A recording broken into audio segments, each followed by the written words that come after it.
بسم اللہ الرحمن الرحیم۔ السلام علیکم۔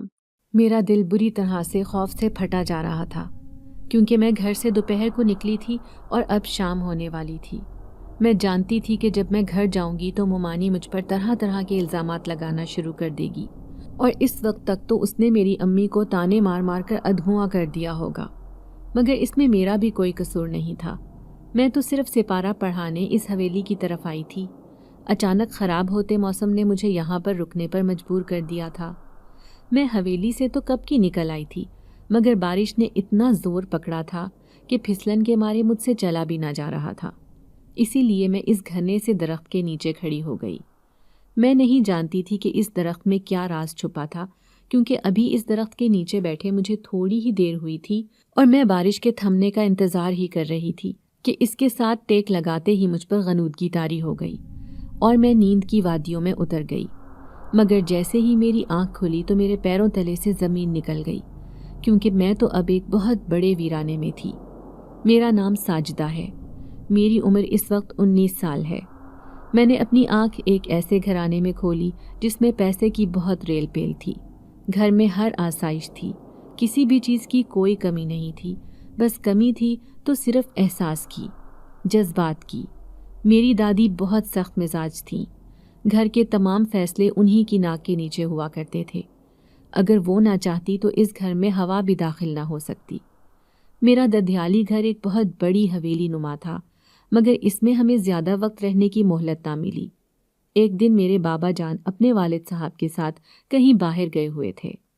وہ ایک جاگیردار تھے اور عام طور پر قبیلے کے لوگوں کے فیصلے وغیرہ وہی کیا کرتے تھے۔ پھر اس دن بھی ایسا ہی ہوا تھا۔ دو قبیلوں کی دشمنی کا فیصلہ چل رہا تھا، جس میں میرے بابا جان نے دادا جان سے یہ کہا کہ اگر وہ لڑکا اس لڑکی سے محبت کرتا ہے تو اسی سے شادی کرنی چاہیے۔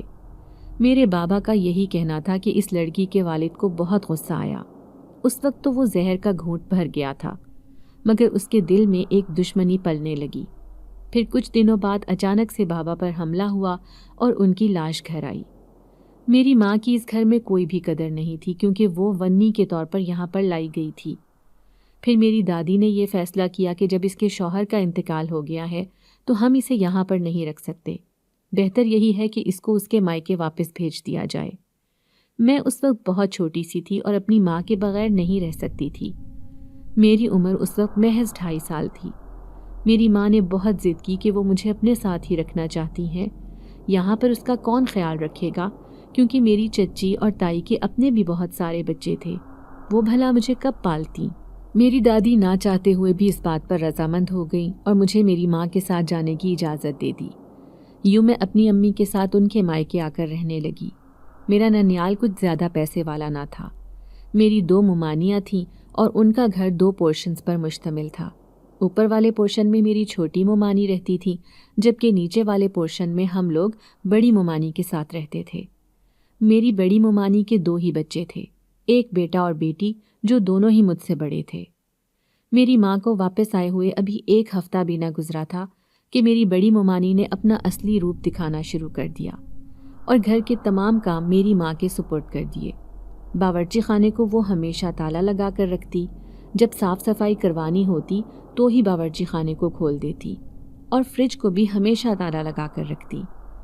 میری ماں نے بہت مشکل وقت دیکھا تھا۔ پھر جب میں 6 سال کی ہوئی تو انہوں نے مجھے اسکول میں داخلہ کروانے کی اجازت میرے ماموں سے مانگی، کیونکہ ان کے بچے تو پہلے ہی ایک بہت اچھے اسکول میں پڑھ رہے تھے۔ میرے ماموں نے میری ممانی کی طرف دیکھا اور انہوں نے آنکھوں ہی آنکھوں میں انہیں اشارہ کیا کہ ہم اتنی بڑی فیس نہیں بھر سکتے، تو میرے ماموں نے اس وقت یہ کہہ دیا کہ اس کو سرکاری اسکول میں داخلہ کروا دو۔ میری ماں اس پر بھی خاموش ہو گئی کہ اچھا ہے، بچی تعلیم تو حاصل کر ہی لے گی، پھر چاہے وہ کوئی بھی اسکول ہو۔ یوں میں ایک سرکاری اسکول میں پڑھنے لگی۔ میری ماں دن رات میری ممانیوں کے گھر کے کام کاج کرتی، اس لیے وہ خاموشی سے ہمیں 2 وقت کی روٹی دے دیتی، مگر میری ماں کو اس گھر کے کسی بھی معاملے میں بولنے کی کوئی بھی اجازت نہیں تھی۔ وقت گزرتا گیا، ہم ہمیشہ ہی ان سے کم تر کھاتے، پہنتے، اوڑھتے تھے۔ اس گھر کے صحن میں ایک چھوٹا سا کمرہ بنا ہوا تھا، جس میں ممانی کا غیر ضروری سامان وغیرہ بھی رکھا ہوتا تھا۔ ممانی نے امی سے صاف کہہ دیا کہ گھر کے اندر تو ہمارے پاس اضافی کوئی جگہ نہیں ہے، اس لیے تم اپنی بیٹی کے ساتھ اسی کمرے میں شفٹ ہو جاؤ۔ رات کو جب ہم سوتے تو وہاں پر کبھی بلیاں آ جاتیں تو کبھی چوہے، کیونکہ وہاں پر بہت سارا غیر ضروری سامان جمع کیا ہوا تھا۔ پھر ایک دن میری امی نے وہ سارا سامان ایک سائڈ پر کیا تاکہ ایک سائڈ صاف ستھری ہو تو ہم اس میں رہ سکیں، اور بیچ میں ایک بڑا سا پردہ لٹکا دیا۔ اس پر بھی میری ممانی نے ان کو بہت باتیں سنائیں۔ پھر اس آدھے سے کمرے میں ہم لوگ اپنی پوری زندگی گزارنے لگے۔ وقت گزرتا گیا، میں اکثر اپنی ماں کے ساتھ اسی کمرے میں ہی زیادہ تر وقت گزارتی، اپنا ہوم ورک کرتی اور ان کا ان کے گھر کے کاموں میں بھی ہاتھ بٹایا کرتی۔ یوں دیکھتے ہی دیکھتے میری زندگی کے 18 برس گزر گئے۔ میری ممانی کی بڑی بیٹی کی شادی تھی۔ جب اس کو رشتے والے دیکھنے آئے، میری ممانی کی بیٹی جس کا نام رمشا تھا، اس کے نین نقش کافی موٹے سے تھے۔ وہ بالکل اپنی ماں پر گئی تھی، جبکہ میں اس سے کہیں زیادہ خوبصورت تھی۔ ممانی ہمیشہ ہی مجھے اس بات سے روک دیتی کہ اگر رشتے والے آ جائیں تو تمہیں ہرگز ان کے سامنے نہیں آنا، کیونکہ 2-3 بار ایسا ہی ہوا تھا۔ وہ لوگ مجھے ممانی کی بیٹی سمجھتے اور ممانی سے کہتے کہ ہمیں آپ کی بڑی بیٹی نہیں بلکہ چھوٹی بیٹی کا رشتہ چاہیے، تو میری ممانی انہیں بتاتی کہ یہ ہماری بیٹی نہیں ہے، یہ کسی اور ہی خاندان کی لڑکی ہے، بلکہ وہ میرا اپنے ساتھ کوئی رشتہ بھی نہ بتایا کرتی۔ میں نے اپنا اور اپنی ماں کا بوجھ اٹھانے کا فیصلہ کر لیا۔ میری ماں ہمیشہ ہی تھوڑی تھوڑی چیزوں کے لیے میری ممانیوں کے ہاتھ کی طرف دیکھتی تھی، اور میں نے ہر بار ہی ان کو ہر چیز کے لیے ترستے ہوئے دیکھا تھا۔ اب میں نے فیصلہ کیا تھا کہ میں میٹرک کے بعد اپنی تعلیم چھوڑ دوں گی اور حافظہ قرآن بنوں گی۔ یوں میں نے مدرسہ جوائن کر کے حافظہ کا کورس بھی مکمل کر لیا تھا۔ اب میں مناسب سا ہدیہ لے کر بچیوں کو گھر گھر جا کر تعلیم قرآن سے روشناس کرتی۔ یہ کام بھی بہت آسان تھا۔ گھروں میں جا کر مجھے کلام پاک کا سبق دینا تھا، جو کہ ایک ثواب کا کام بھی تھا۔ میری ماں کو بھی اس بات سے کوئی بھی اعتراض نہیں تھا اور نہ ہی ماموں لوگوں کو۔ اب میں حجاب اوڑھ کر باہر نکلتی، جبکہ میری ممانیوں کی بیٹیاں آئے دن نئے طرز کی بال کٹنگ کرواتیں تو کبھی نئے نئے طرز کے کپڑے وغیرہ پہنتی۔ میں ان کے مقابلے میں بالکل ایک سادہ سی لڑکی ظاہر ہوتی تھی، مگر اس سادگی میں بھی ان سے کئی گنا زیادہ خوبصورت نظر آتی۔ میری ماں کا دل میری طرف سے پوری طرح سے مطمئن تھا۔ میرے ددھیال والوں نے کبھی بھی مڑ کر ہماری طرف پلٹ کر نہ دیکھا، اور نہ ہی مجھے اپنے والد صاحب کی جائیداد میں سے کچھ حصہ ملا، اور نہ ہی کبھی میری ماں ان کی طرف پلٹ کر گئی۔ میرے بہت سے چچا اور تایا تھے، انہوں نے آپس میں ہی ساری جائیداد بانٹ لی تھی، اور میری دادی کا بھی سنا تھا کہ کچھ ہی عرصے میں انتقال ہو گیا تھا۔ یوں اب میں اپنے چاچا یا پھر تایا کے پاس جائیداد کے لیے نہیں جا سکتی تھی۔ پھر اس دن میں اس ویران علاقے کی ایک بڑی سی حویلی میں گئی تھی، جس میں مجھے ایک عورت نے بتایا تھا کہ وہاں ایک نیا خاندان آ کر آباد ہوا ہے، جہاں پر وہ اپنی 2 بچیوں کو سپارہ پڑھوانا چاہتے ہیں۔ یہ وہ عورت تھی جہاں پر میں پہلے بھی سپارہ پڑھانے جاتی تھی، اور وہ ایک بنگلے میں نوکری کرتی تھی۔ پھر اس نے مجھے بتایا کہ میرے ساتھ والے بنگلے میں ایک نئے لوگ آ کر بسنے لگے ہیں، اور وہ چاہتے ہیں کہ ان کی بچیوں کو کوئی لڑکی آ کر کلام پاک پڑھائے۔ میری آمدنی میں بھی اس طرح سے اضافہ ہو سکتا تھا، اس لیے میں نے یہ نہیں سوچا کہ ان کا گھر آبادی سے کافی دور ہے، بلکہ مجھے اپنی ضروریات پوری کرنی تھی۔ اس وجہ سے میں نے ان کی اس پیشکش کو قبول کر لیا۔ یوں پہلے دن ہی میں وہاں جا کر سپارہ پڑھانے لگی تو ان بچیوں کی ماں نے میرے ساتھ بہت اخلاق سے بات کی، اور میں جتنے بھی گھروں میں کلام پاک پڑھاتی تھی ان سے مجھے زیادہ ہدیہ پیش کیا۔ میں ان سے کہنے لگی کہ ابھی تو میں نے پڑھانا شروع ہی کیا ہے، آپ اتنا جلدی مجھے یہ ہدیہ ادا نہ کریں۔ وہ کہنے لگیں کہ یہ رکھ لو، مقررہ وقت پر میں مزید پیسے تمہیں دے دوں گی۔ شاید وہ مجھے ایک مجبور لڑکی سمجھ رہی تھی اور میری مدد کرنا چاہ رہی تھی، مگر میں ایسا ہرگز نہیں چاہتی تھی کہ کوئی مجھ پر ترس کھائے۔ میں اپنی محنت کا کما کر اپنی ماں کو ایک سکھ بھری زندگی مہیا کرنا چاہتی تھی، مگر آج کے دن تو مجھے معمول سے زیادہ دیر ہو گئی تھی۔ جب میں اس کوٹھی سے سپارہ پڑھا کر نکلی تھی تو اس درخت کے نیچے پناہ لی تھی۔ خراب ہوتے موسم نے مجھے یہاں پر رکنے پر مجبور کر دیا تھا۔ میں نہیں جانتی تھی کہ یہاں پر رکنا میری زندگی کو کون سا نیا موڑ دے دے گا، اور میں اس طرح سے آج سے پہلے کبھی بھی اتنا وقت باہر نہ رہی تھی، بلکہ 5 بجے سے پہلے ہی میں سب گھروں سے پڑھا کر فارغ ہو جاتی تھی اور گھر واپس آ جاتی تھی، کیونکہ میں واپس جا کر اماں کا شام کے کھانے میں ہاتھ بٹاتی تھی۔ زیادہ تر تو میں ہی رات کا کھانا پکا لیا کرتی تھی۔ میری ماں اب عمر کے اس حصے میں تھی کہ ان کو آرام کی سخت ضرورت تھی۔ ان سے اب زیادہ دیر کھڑے ہوا نہیں جاتا تھا، اسی وجہ سے ان کی طرف کے تمام کام میں ہی نمٹا لیا کرتی تھی۔ نہ جانے کیوں اس عجیب سے گھنے درخت کے نیچے ایسا کیا راز چھپا تھا کہ یہاں پر بیٹھتے ہی میری آنکھیں خود بخود بند ہوتی چلی گئیں۔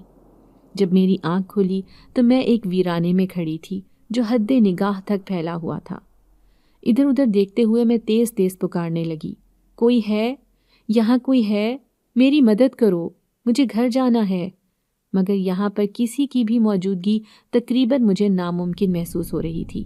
مجھ پر اب گھبراہٹ طاری ہو رہی تھی اور رہ رہ کر مجھے اماں کا خیال آ رہا تھا۔ اماں اب پریشان ہو رہی ہوں گی اور یہ سوچ سوچ کر ان کا دل بیٹھا جا رہا ہوگا کہ نہ جانے میں کہاں پر ہوں۔ مجھے خود بھی یہاں اس ویرانے میں ڈر بھی لگ رہا تھا اور میری حالت پتلی ہو رہی تھی، لیکن یہاں سے نکلنے کی کوئی صورت نظر نہیں آ رہی تھی۔ میں جیسے ہی وہاں سے اٹھی اور آگے چلتی گئی تو دور دور تک نظروں میں وہ ویرانہ ہی تھا۔ مجھے سمجھ نہیں آ رہی تھی کہ درخت کے نیچے بیٹھے بیٹھے میں یہاں تک کیسے پہنچ گئی، اور پھر مجھے اس درخت کی پراسراریت کا خیال آیا تو میرے جسم کے رونگٹے کھڑے ہو گئے۔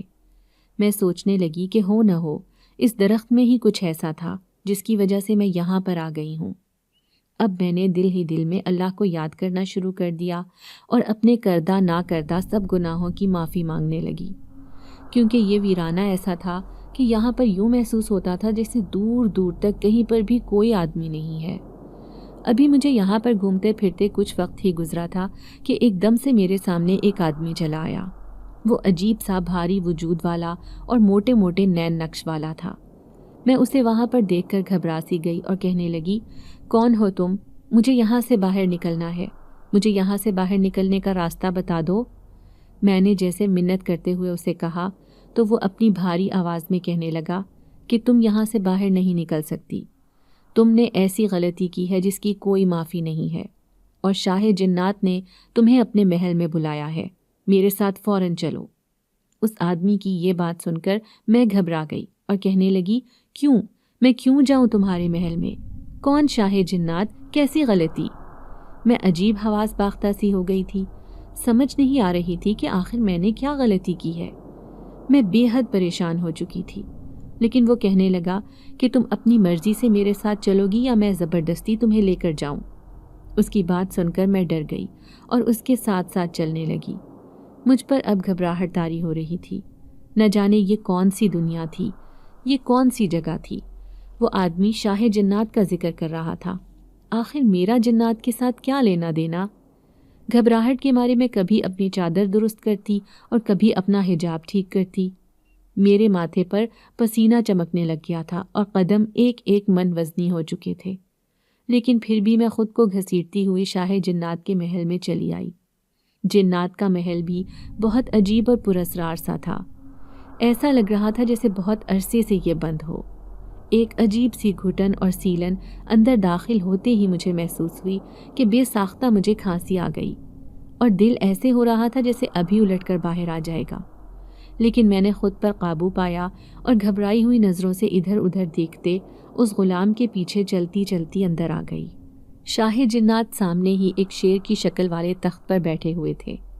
میں جیسے ہی ان کے سامنے آئی تو انہوں نے مجھے بڑی عجیب سی نظروں سے دیکھا اور غصے بھری آواز میں کہا، لڑکی، تمہاری جرت کیسے ہوئی میرے مقدس درخت کے نیچے آ کر بیٹھنے کی؟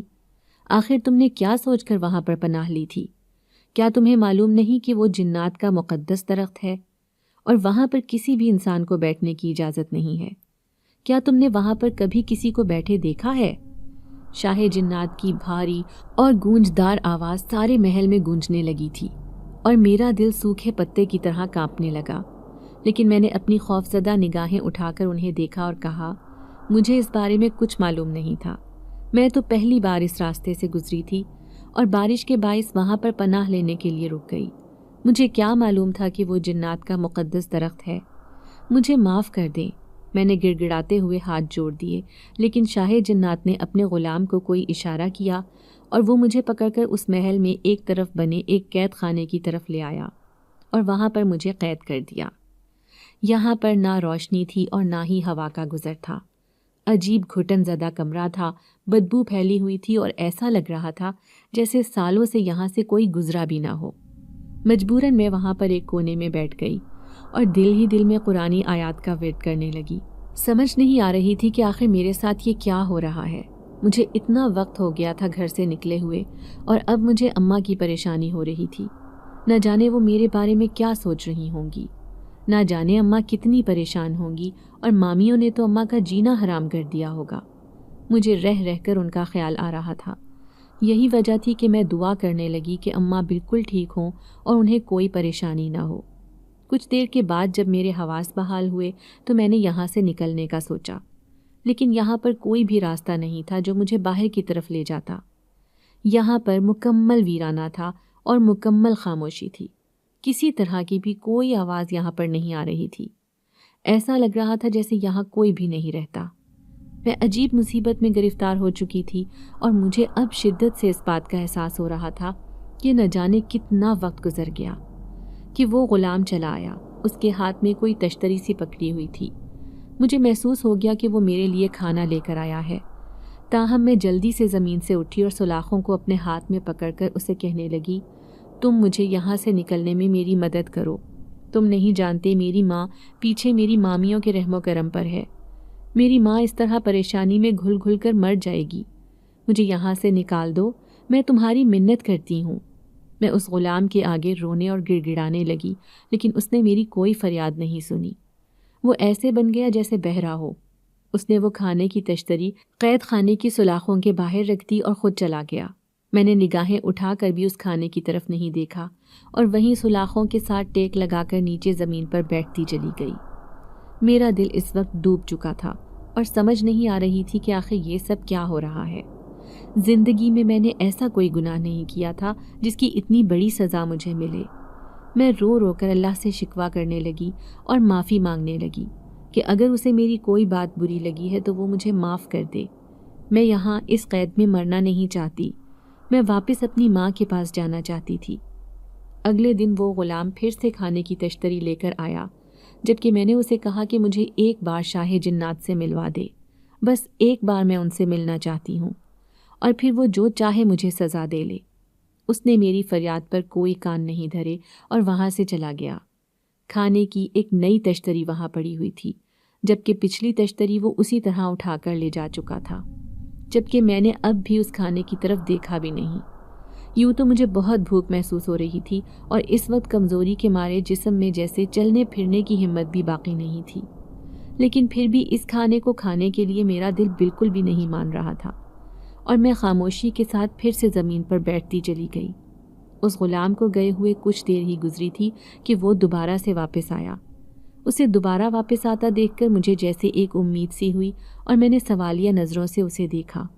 وہ قید خانے کا دروازہ کھول رہا تھا۔ میری آنکھیں خوشی سے چمک اٹھیں اور میں جلدی سے باہر آ گئی اور اسے کہنے لگی، تمہارا شکریہ، تم میری مدد کے لیے رضامند ہو گئے ہو، اللہ تمہیں اس کا بہت اجر دے گا۔ لیکن وہ کہنے لگا کہ میں تمہیں شاہ جنات سے ملانے کے لیے لے کر جا رہا ہوں۔ تمہاری بات سننے کے لیے انہوں نے عرضی منظور کر لی ہے، اور اب تمہیں جو کہنا ہے جلدی سے ان سے کہہ دینا، اس کے بعد شاید دوبارہ کبھی تمہیں یہ موقع نہ ملے۔ اس کی بات سن کر میرے دل پر جیسے نا امیدی سی چھا گئی، لیکن میں نے پھر بھی ہمت نہیں ہاری اور اٹھ کر فوراً شاہ جنات کے پاس آ گئی اور ان سے کہا، آپ جنات کے شاہ ہیں، آپ کی فہم و فراست سے کس کو انکار ہے؟ آپ سب کو جانتے ہیں۔ میں قسم کھاتی ہوں کہ میں اس درخت کے نیچے غلط فہمی کی بنا پر آ گئی تھی۔ میں صرف وہاں پر کچھ دیر کے لیے پناہ لینا چاہتی تھی۔ بارش سے بچنے کا میرے پاس اور کوئی راستہ نہیں تھا، لیکن مجھے معلوم نہیں تھا کہ وہ آپ کا مقدس درخت ہے۔ اگر مجھے معلوم ہوتا تو میں کبھی ایسا نہ کرتی۔ مجھے معاف کر دیں۔ میرے پیچھے میری بوڑھی ماں میرا انتظار کر رہی ہوگی۔ وہ میری مامیوں کے رحم و کرم ہے اور مامیاں اس کا جینا حرام کیے رکھتی ہیں۔ اگر میں وقت پر واپس نہ پہنچی تو وہ گھل گھل کر مر جائے گی۔ میں نے اپنی بات کہہ دی تو شاہ جنات نے اس غلام کو اشارہ کیا اور مجھے آگے سے کچھ بولنے کا موقع دیے بغیر ہی وہ غلام واپس مجھے اسی قید خانے میں لے آیا۔ مجھے معلوم ہو گیا کہ شاہ جنات کو مجھ پر رحم نہیں آیا اور انہوں نے واپس مجھے اس قید خانے میں ڈال دیا ہے۔ میں وہاں قید خانے کی سلاخوں کے ساتھ سر ٹکراتے ٹکراتے رونے لگی۔ سمجھ نہیں آ رہی تھی کہ یہاں سے کیسے نکلوں گی۔ اگر شاہ جنات نے مجھ پر رحم نہ کیا تو پھر یہاں سے نکلنے کی کیا صورت ہوگی؟ میں اس قید خانے میں گن گن کر دن گزار رہی تھی اور روز اس قید خانے کے دروازے کی طرف دیکھتی رہتی کہ شاید کوئی اسے کھولنے کے لیے آئے گا۔ ایک دن مجھے قید خانے کے باہر کچھ آہٹ سی محسوس ہوئی۔ ایسا لگ رہا تھا جیسے کافی سارے لوگ باہر چل رہے ہیں۔ میں بہت حیران ہوئی کیونکہ اتنے دنوں میں آج تک ایسا نہیں ہوا تھا۔ صرف ایک غلام ہی یہاں پر آتا تھا جو کھانا رکھ کر چلا جاتا تھا۔ اس کے علاوہ کسی اور نے کبھی ادھر کا رخ نہیں کیا، لیکن آج ایسا لگ رہا تھا جیسے زیادہ لوگ اس طرف آ رہے ہیں۔ اسی لیے میں حیران ہوتی ہوئی اٹھ گئی اور قید خانے کی سلاخوں کے ساتھ لگ کر کھڑی ہو گئی۔ اتنے میں سامنے سے مجھے ایک خوبصورت اور جوان آدمی آتا ہوا دکھائی دیا۔ اس کا لباس بہت خوبصورت تھا اور چہرے سے بھی وہ بہت خوبصورت اور سنجیدہ مزاج لگتا تھا۔ اس نے شاہی لباس پہن رکھا تھا اور یوں لگتا تھا کہ وہ شاہی خاندان سے تعلق رکھتا ہے۔ اس کے پیچھے 2 غلام ہاتھ باندھے ہوئے چلتے آ رہے تھے۔ وہ شاہی لباس پہنے ہوئے جوان سامنے کی طرف دیکھتا آ رہا تھا اور پھر وہ قید خانے کے دروازوں میں سے جھانک کر دیکھتا اور آگے بڑھتا جاتا۔ جیسے ہی وہ میرے قید خانے کے باہر آیا اور اس نے مجھے یوں قید خانے کی سلاخوں کے ساتھ لگے ہوئے دیکھا تو ایک دم حیران ہوا اور پیچھے مڑ کر ان غلاموں کی طرف دیکھنے لگا۔ ان میں سے ایک غلام وہی تھا جو پہلے دن مجھے یہاں پر لے کر آیا تھا۔ اس نے اس سے کچھ پوچھا تو اس نے میرے بارے میں بتایا کہ یہ یہاں پر شاہ جنات نے قید کی ہے اور اس کی سزا عمر قید کی ہے۔ وہ نوجوان حیران ہوتا ہوا غصہ کرتے وہاں سے جانے لگا تو میں نے اسے پیچھے سے آواز دی، رکو رکو، میری بات سنو۔ میں نے جلدی سے اسے پکارا۔ مجھے اس کا نام تو معلوم نہیں تھا، لیکن میری پکار کے جواب میں وہ رک گیا اور واپس پلٹ کر آیا۔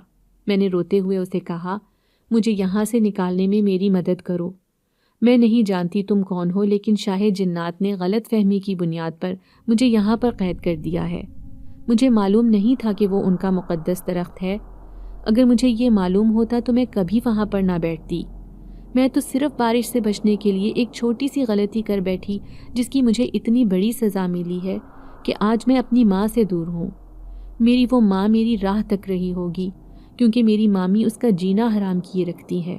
میری مدد کرو اور مجھے یہاں سے نکال دو۔ میں نے روتے ہوئے گڑ گڑا کر اس کے آگے ہاتھ جوڑ دیے۔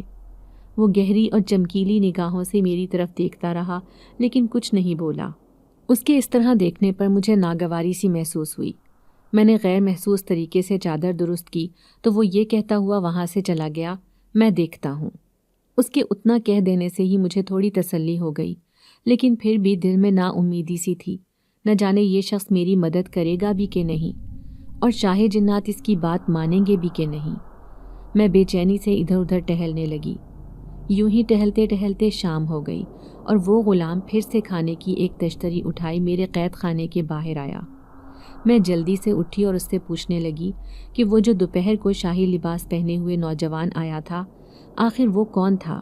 وہ کہنے لگا، وہ تو شاہ جنات کا بیٹا ہے اور بہت عرصے کے بعد اس محل میں آیا ہے۔ وہ کوئی جادوئی ہنر سیکھنے کے لیے گیا تھا۔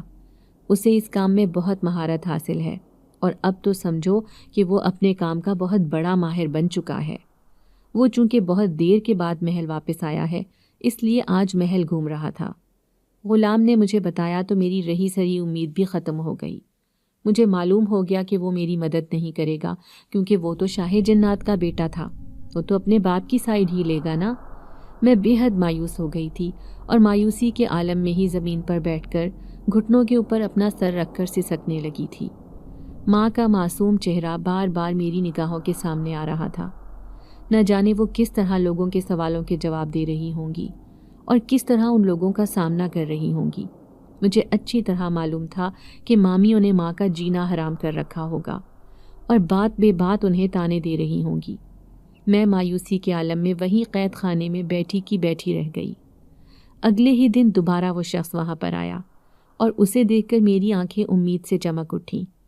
وہ مجھے کہنے لگا کہ میں تمہیں یہاں سے نکالنے آیا ہوں، لیکن میرا باپ ہرگز یہ نہیں چاہتا، تاہم میں تمہیں یہاں سے نکال کر واپس تمہارے گھر پہنچا دیتا ہوں۔ اس شخص نے کہا تو میرا دل کھل گیا اور میں نے اسے کہا کہ یہ تو تم میرے ساتھ بہت بڑی نیکی کرو گے، میں اس طرح یہاں پر نہیں رہ سکتی، میری ماں میرا انتظار کر رہی ہوں گی، وہ وہاں پر مامیوں کے رحم و کرم پر ہے۔ تو وہ کہنے لگا ٹھیک ہے، تم یہاں سے چلی جاؤ، میں تمہیں تمہارے گھر تک چھوڑ آتا ہوں اور پھر میں واپس لوٹ کر آؤں گا۔ اس کی یہ بات مجھے حیران کر گئی اور میں نے سوالیہ نظروں سے اس کی طرف دیکھا تو وہ کہنے لگا میں تم سے محبت کرنے لگا ہوں اور جب سے تمہیں دیکھا ہے تمہارا خیال ہی میرے حواسوں پر طاری ہے، یہی وجہ ہے کہ مجھے کچھ بھی اچھا نہیں لگ رہا۔ میں اپنے باپ کی مخالفت کے باوجود تمہیں یہاں سے نکال رہا ہوں، حالانکہ میرے باپ نے مجھے سختی سے منع کیا ہے کہ تم یہاں سے کہیں نہیں جاؤ گے، لیکن میں تمہیں یہاں سے نکال کر تمہارے گھر واپس بھیج رہا ہوں اور جلد ہی میں تمہارے پاس واپس آؤں گا اور پھر تم سے شادی کر کے ہم ایک الگ دنیا بسائیں گے۔ اس کی یہ بات سن کر میں حیران رہ گئی۔ مجھے یقین نہیں آ رہا تھا کہ وہ شخص ایسی باتیں کر رہا ہے، کیونکہ وہ تو شاہ جنات کا بیٹا تھا، مطلب کہ وہ ایک جن زادہ تھا اور میں آدم زادی تھی۔ پھر یہ شادی کیسے ممکن تھی؟ لیکن میں نے ابھی اس سے اس طرح کی کوئی بات نہیں کی اور خاموشی سے وقت کا انتظار کرنے لگی۔ وہ اسی دن ہی مجھے نکال کر گھر واپس لے آیا۔ میں نے اس کا بہت شکریہ ادا کیا اور وہ یہ کہتے ہوئے رخصت ہوا کہ میں جلد واپس آؤں گا۔ میں اس کی بات پر سوچتی رہ گئی۔ اماں نے جو یوں مجھے اچانک اپنے سامنے دیکھا تو دوڑ کر میرے گلے لگ گئیں اور رونے لگ گئیں۔ میں خود بھی رونے لگی تھی کیونکہ اتنے دن ہو گئے تھے اماں سے جدا ہوئے، نہ جانے ان کے اوپر میرے پیچھے کیا بیتی تھی۔ اماں روتے روتے بار بار میرا چہرہ چوم رہی تھی اور مجھے کہنے لگی میں تیرے لیے اتنی دعائیں مانگ رہی تھی، میں بہت پریشان تھی میری بچی، تو کہاں چلی گئی تھی؟ اماں روتے ہوئے بار بار یہی کہہ رہی تھی اور پھر میں اماں کو دیکھ کر ایک طرف بیٹھ گئی اور انہیں اپنے اوپر بیتی ہوئی ساری کہانی سنائی۔ اتنے میں میری مامیوں کو بھی پتہ چل چکا تھا کہ میں واپس آ گئی ہوں۔ وہ دونوں وہاں پر بھی آ گئیں اور لگی میرے اوپر الزام لگانے اور کہنے لگی اب تو یہاں پر کیا کرنے آئی ہے، نہ جانے کس کے ساتھ منہ کالا کیا ہے اور اب گھر واپس آ گئی ہے، ویسے تو بہت حاجن بنی پھرتی ہے، پردہ کرتی ہے، اب دیکھو اتنے دنوں کے بعد جانے کہاں سے چلی آئی۔ مامیوں نے مجھ پر طرح طرح کے الزام لگانے شروع کر دیے۔ میں انہیں بتانا چاہتی تھی کہ میرے ساتھ کیا گزری، لیکن انہوں نے تو مجھے بولنے کا موقع ہی نہ دیا اور اپنی ہی کہتی رہیں۔ اس کے بعد آخر میں انہوں نے اماں کو صاف صاف کہہ دیا کہ اب تم اور تمہاری بیٹی یہاں سے چلتے بنو، اس گھر میں اب تم لوگوں کے لیے کوئی جگہ نہیں ہے، تمہاری بیٹی کی وجہ سے ہمارے بچوں کے اوپر بھی برے اثرات پڑ سکتے ہیں، اس لیے یہاں سے اپنا ٹھکانہ کہیں اور کر لو۔ ان کی یہ بات سن کر میں اور اماں دکھ سے انہیں دیکھتی رہ گئیں، لیکن مامیوں نے ہم دونوں ماں بیٹی کو اسی دن گھر سے نکال دیا۔ ہم دونوں ایک بار پھر بے آسرا ہو چکے تھے۔ گاؤں میں ہی ایک ماسی صغرا اماں کا بہت خیال رکھتی تھی۔ ہم وقتی طور پر اس کے گھر میں چلے گئے۔ اس نے اپنی بیٹھک کا دروازہ ہمارے لیے کھول دیا۔ میں اور اماں وہیں پر رہنے لگے۔ ابھی ہمیں وہاں پر رہتے کچھ ہی دن گزرے تھے کہ ایک دن وہ شاہ جنات کا بیٹا وہاں پر چلا آیا۔ میں اسے دیکھ کر حیران رہ گئی اور اس سے پوچھنے لگی کہ آخر تمہیں میرے بارے میں کیسے معلوم ہوا کہ میں یہاں پر ہوں؟ میری حیرانی کے جواب میں وہ مسکرا دیا اور کہنے لگا میں شاہ جنات کا بیٹا ہوں، مجھے معلوم ہے کہ تم یہاں پر آ گئی ہو، میں تمہارے ساتھ شادی کرنا چاہتا ہوں اور اپنا گھر بسانا چاہتا ہوں، اب میں اس بات میں دیر نہیں کروں گا۔ اس جن زادے نے مجھ سے کہا تو میں حیرانی سے اس کی شکل دیکھتی رہ گئی اور کہنے لگی آخر یہ کیسے ممکن ہے؟ میری ماں کبھی ایک جن زادے کے لیے نہیں مانے گی اور نہ ہی میری شادی تمہارے ساتھ کروائے گی۔ تو وہ کہنے لگا یہ بات تم مجھ پر چھوڑ دو، بس تم یہ بتاؤ کیا تم میرے ساتھ شادی کے لیے تیار ہو؟ اس جن زادے نے یہ کہتے ہوئے بڑی بے چینی سے میری طرف دیکھا تو میں فوراً ہاں میں سر ہلا کر رہ گئی اور وہ خوشی سے سرشار ہوتا ہوا وہاں سے چلا گیا اور جاتے جاتے یہ کہنا نہیں بھولا کہ میرا انتظار کرنا، میں کچھ دنوں میں لوٹ کر آؤں گا۔ اپنی ہاں کرنے پر میں خود حیران تھی۔ مجھے خود اس بات پر یقین نہیں آ رہا تھا کہ میں اسے ہاں کر بیٹھی ہوں۔ نہ جانے کب میرے دل پر اس کی محبت حملہ آور ہو چکی تھی اور مجھے اس بات کی خبر ہی نہ ہوئی، لیکن جب میں نے اسے اپنے سامنے دیکھا تو مجھے عجیب سی خوشی کا احساس ہوا اور پھر اس کے پوچھنے پر میں بے ساختہ فوراً ہاں کر بیٹھی۔ اب میں دل ہی دل میں اس بات پر پریشان تھی کہ اماں میری شادی اس کے ساتھ نہیں کریں گی، لیکن پھر میں نے اپنے آپ کو سمجھا لیا اور کہا کہ اس نے مجھے خود پر بھروسہ کرنے کے لیے کہا ہے اور مجھے اس پر بھروسہ کرنا چاہیے۔ ایسے مجھے نا امید اور مایوس نہیں ہونا چاہیے۔ یہی سوچ کر میں نے اب دوبارہ سے بچوں کو قرآن پاک کی تعلیم دینی شروع کر دی۔ لاشعوری طور پر میں اس جنزادے کی منتظر تھی اور میری نگاہیں ہر وقت دروازے کی طرف لگی رہتی تھیں۔ ایک دن تو اماں نے بھی میری غائب دماغی محسوس کر لی اور کہنے لگیں، کیا بات ہے، تو جب سے اس گھر میں آئی ہے میں دیکھ رہی ہوں کچھ دنوں سے بہت بے چین سی ہے اور دروازے کی طرف تکتی رہتی ہے، آخر کیا ہے جس کا تجھے انتظار ہے؟ اماں نے تو جیسے میری چوری پکڑ لی، تاہم میں نے ان سے نظریں چراتے ہوئے کہا، اماں نہیں، ایسی کوئی بات نہیں ہے، مجھے کسی کا انتظار نہیں ہے، میں تو بس ویسے ہی دیکھ رہی تھی۔ میں نے سٹپٹائے ہوئے لہجے میں اماں سے کہا، تاہم اماں مجھے گہری نظروں سے دیکھتی رہیں اور پھر کچھ نہیں بولی۔ لیکن مجھے معلوم تھا کہ اماں کو مجھ پر کوئی شک تو ضرور ہو گیا ہے۔ اماں کو اس بات کا تو یقین تھا کہ میں کسی غلط کام میں ملوث نہیں، لیکن نہ جانے کیوں اماں اب مجھ پر گہری نظر رکھتی تھی۔ میں اماں سے نظریں چرائے پھرتی تھی، حالانکہ میں نے کچھ غلط بھی نہیں کیا تھا، لیکن نہ جانے کیا بات تھی، مجھے اماں سے شرمندگی سی محسوس ہو رہی تھی۔ اور پھر انہی دنوں میں ایک دن وہ جنزادہ چلا آیا۔ وہ اکیلا نہیں آیا تھا، اس کے ساتھ اس کے والدین بھی تھے۔ ان دونوں کو دیکھ کر میں حیران رہ گئی۔ میں نے اس کے باپ کو دیکھا تھا، اس کا باپ ایسا نہیں تھا، پھر نہ جانے یہ کون تھا۔ میں یہ سوچ ہی رہی تھی کہ اتنے میں وہ میرے سامنے ہی آ گیا اور میں نے اس سے پوچھا کہ آخر یہ ساتھ میں کون ہے؟ یہ تو تمہارا باپ نہیں ہے، پھر تم کسے لے کر آئے ہو؟ میرے پوچھنے پر وہ کہنے لگا، دراصل یہ دونوں میرے چچا چچی ہیں اور مجھ سے بہت محبت کرتے ہیں۔ میرے اماں ابا تو اس رشتے کے لیے تیار نہیں تھے، اس لیے میں انہیں لے کر آیا ہوں۔ میں نے سوچا تھا کہ بعد میں انہیں منا لوں گا، اسی لیے میں نے چچا چچی سے درخواست کی اور کہا کہ وہ میرے ساتھ میرا رشتہ مانگنے کے لیے چلیں، اور وہ فوراً رضامند ہو گئے، کیونکہ یہ تو ان کے دل کی خواہش تھی کہ وہ میرا گھر بسا ہوا دیکھیں۔ اسی لیے میں ان دونوں کو لے کر آیا ہوں۔ یہ دونوں میرے ماں باپ ہی ہیں، انہوں نے مجھے اپنی اولاد سمجھ کر ہی پالا ہے، کیونکہ ان دونوں کی اپنی کوئی اولاد نہیں ہے اور وہ دونوں مجھ سے بہت محبت کرتے ہیں۔ اس جنزادے نے مجھے تفصیل سے بتایا تو میں نے سن کر سر ہلا دیا اور کہا، اچھا، تبھی میں کہوں کہ یہ تمہارے والدین تو نہیں ہے، جبکہ میں نے انہیں دیکھا تھا، وہ تو بہت سخت مزاج اور بڑے اکھڑ دماغ والے ہیں، وہ تو کسی کی سنتے بھی نہیں ہیں۔ میں نے اپنے تجربے کی بنیاد پر اس سے کہا تو وہ ہنس دیا اور کہنے لگا، ہاں بالکل ایسا ہی ہے، میرے ابا اسی طرح کے ہیں اور ایک شاہ جنات کو ایسا ہی ہونا چاہیے۔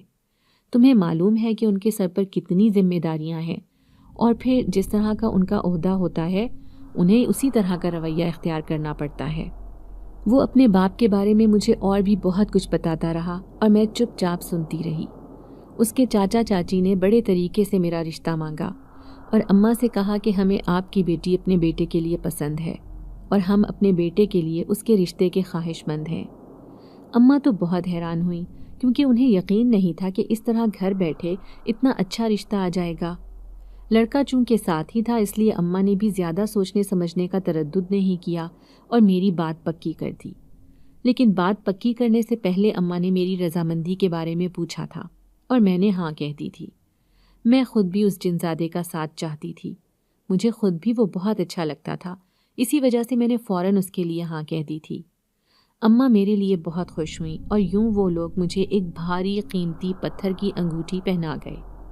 میں وہ انگوٹھی دیکھ دیکھ کر خوش ہوتی رہی۔ کچھ دنوں کے بعد چونکہ ہماری شادی کی تاریخ طے ہو چکی تھی تو اس سے پہلے ہی ایک دن دوبارہ وہ جنزادہ آیا اور اس نے مجھے کہا کہ میں شادی کے تحفے کے طور پر تمہیں ایک چیز دینا چاہتا ہوں، تم اور اماں میرے ساتھ چلو۔ میں بہت حیران ہوئی تھی، آخر وہ کیا بات ہے جو وہ یہاں نہیں کرنا چاہتا بلکہ باہر لے جا کر کرنا چاہتا ہے۔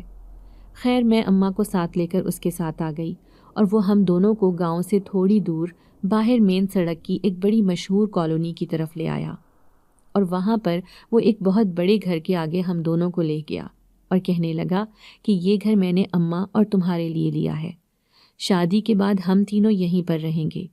اس نے یہ کہتے ہوئے میری طرف دیکھا، جبکہ میں تو حیرانی سے اسے دیکھتی رہ گئی۔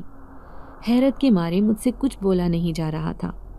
میرا تو خوشی کا کوئی ٹھکانہ نہیں تھا، جبکہ اماں تو اتنا حیران ہوئیں اور پھر اتنی خوش ہوئیں کہ ان کی آنکھوں سے آنسو بہنے لگے۔ تاہم اماں نے اسی وقت اس جنزادے کا ماتھا چوم کر اسے ڈھیروں دعائیں دیں۔ وہ خود بھی بہت خوش تھا اور اماں کی اتنی محبت کے آگے اس کی آنکھیں بھیگ گئی تھیں۔ میں گھوم پھر کر سارا گھر دیکھ رہی تھی اور مجھے یہ گھر بہت اچھا لگ رہا تھا۔ مجھے یقین نہیں آ رہا تھا کہ یہ اتنا بڑا گھر اب میرا ہے۔ میں نے اپنی خوشی کا اظہار بے ساختہ انداز میں اس کے سامنے بھی کر دیا۔ وہ مسکرا دیا اور کہنے لگا کہ اپنی محبت کے لیے میں کچھ بھی کر سکتا ہوں۔ اس کی یہ بات سن کر میں شرما سی گئی اور مجھے یقین ہو گیا کہ اس کے سنگ میری زندگی بہت اچھی گزرے گی۔ کچھ دنوں کے بعد پھر ہماری شادی بہت دھوم دھام سے ہوئی۔ اس جن زادے نے اپنی شادی میں کوئی کسر نہیں چھوڑی تھی اور جتنا ہو سکتا تھا اس نے میرے لیے کیا۔ میرے سارے لباس شاہی انداز میں تیار ہوئے تھے اور سب ایک سے بڑھ کر ایک تھے۔ میں بہت خوش تھی اور دلہن بنی اتنی خوبصورت لگ رہی تھی کہ ہر ایک نے ہم دونوں کی جوڑی کو بہت سراہا۔ چونکہ مامیاں بھی میری شادی میں آئی تھیں اور وہ اتنا اچھا لڑکا اور اتنا اچھا رشتہ دیکھ کر جل گئی تھی۔ ان کے چہرے سے ہی ان کے حسد کا پتہ چل رہا تھا۔ وہ آپس میں ہی چہمگوئیاں کرتی رہیں اور پھر شادی کے اختتام پر اماں کے پاس چلی گئیں اور کہنے لگیں کہ آخر تم نے اتنا اچھا رشتہ کہاں سے ڈھونڈا، جبکہ تمہاری لڑکی تو پہلے ہی کسی کے ساتھ منہ کالا کر کے آئی تھی، پھر بھی اسے اتنا اچھا رشتہ مل گیا۔ اماں نے خاموشی سے ان کی بات کو سنا اور کہنے لگی، اگر میری بیٹی کسی کے ساتھ منہ کالا کر کے آتی تو شاید اسے اتنا اچھا رشتہ نہ ملتا۔ یہ اس کا صبر ہے جو اللہ نے پھل کے طور پر اسے اس رشتے سے نوازا ہے، اور وہ اپنے گھر میں خوش ہے۔ میرے داماد نے اس کے لیے پہلے ہی ایک بہت خوبصورت گھر خریدا ہے۔ وہ کوٹھی نما گھر میری بیٹی کے نام پر ہے اور اب میں اس کے ساتھ وہیں پر رہوں گی۔ اماں نے جب ان سے یہ بات کہی تو دونوں مامیاں حیرت کے مارے گنگ رہ گئیں اور اماں آگے بڑھ گئیں۔ میں تو اماں کو دیکھ کر حیران تھی کہ ان کی خوشی کا ٹھکانہ ہی کچھ اور تھا، اور وہ ایسے اڑتی پھر رہی تھی جیسے آج وہ ہواؤں میں اڑ رہی ہوں۔